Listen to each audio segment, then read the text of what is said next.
اللهم صل على محمد وآل محمد. اللهم صل على محمد وآله.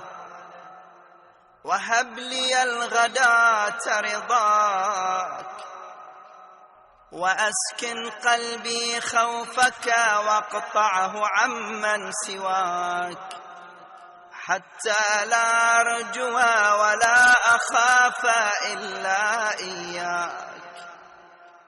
اللهم صل على محمد وآله. وهب لي ثبات اليقين، ومحض الإخلاص، وشرف التوحيد، ودوام الاستقامة، ومعدن الصبر، والرضا بالقضاء والقدر.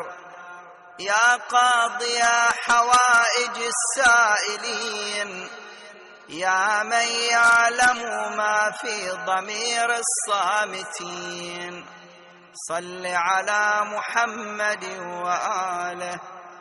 واستجب دعائي، واغفر ذنبي، وأوسع رزقي، واقضي حوائجي في نفسي وإخواني في ديني وآلي.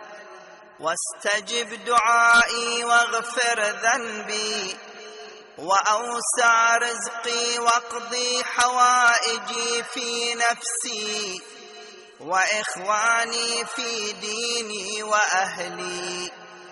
إلهي، طموح الآمال قد خابت إلا لديك، ومعاكف الهمم قد تعطلت إلا عليك، ومذاهب العقول قد سمت إلا إليك.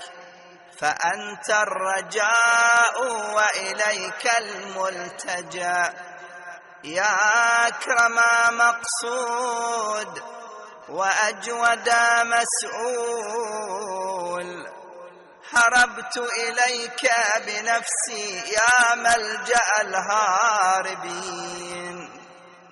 بأثقال الذنوب أحملها على ظهري، لا أجد لي إليك شافعا سوى معرفتي بأنك أقرب من رجاه الطالبون، وأمل ما لدي الراغبون.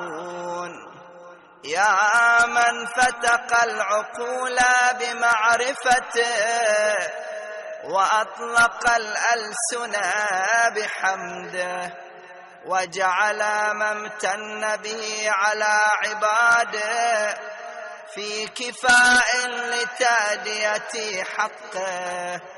صل على محمد وآله. ولا تجعل للشيطان على عقلي سبيلا، ولا للباطل على عملي دليلا.